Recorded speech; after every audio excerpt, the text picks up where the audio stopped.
అసెంబ్లీలో గవర్నర్ ప్రసంగం గాంధీ భవన్లో కాంగ్రెస్ నేతల ప్రెస్ మీట్లా ఉందని బీఆర్ఎస్ అధ్యక్షుడు మాజీ మంత్రి కేటీఆర్ ఎద్దేవా చేశారు. గవర్నర్తో పచ్చి అబద్ధాలు చెప్పించారని విమర్శించారు. అసెంబ్లీ మీడియా పాయింట్ వద్ద కేటీఆర్ మాట్లాడారు. గవర్నర్ ప్రసంగంలో కొత్త విషయాలు చెబుతున్నారనుకున్న కేటీఆర్ రైతులకు భరోసా ఇస్తారని భావించామన్నారు.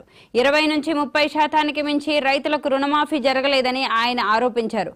కానీ పూర్తిగా చేసినట్లు గవర్నర్తో అబద్ధాలు చెప్పించారని ఈ ప్రసంగంలో ఆయన స్థాయిని తగ్గించారని కేటీఆర్ చెప్పారు.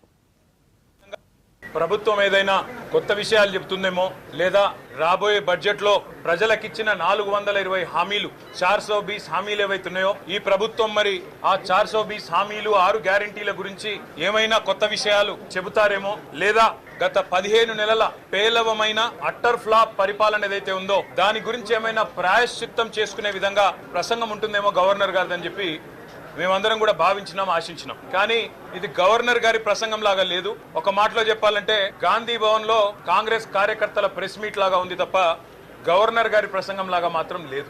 పాపం పెద్ద ఆయన గవర్నర్ గారి నోటెంబడ కూడా చాలా అబద్ధాలు, ఒకటి కాదు రెండు కాదు, ఎన్నో అబద్ధాలు, ఎన్నో అర్ధసత్యాలు, ఎన్నో అసత్యాలు కూడా పాపం వారి నోటెంబడ కూడా పలకాల్సి రావడం మేము కూడా బాధపడతా ఉన్నాం. ప్రభుత్వం ఏదైనా కొత్త విషయాలు చెబుతుందేమో లేదా రాబోయే బడ్జెట్ లో ప్రజలకిచ్చిన 420 హామీలు 420 హామీలు ఏవైతున్నాయో ఈ ప్రభుత్వం మరి ఆ 420 హామీలు 6 గ్యారంటీల గురించి ఏమైనా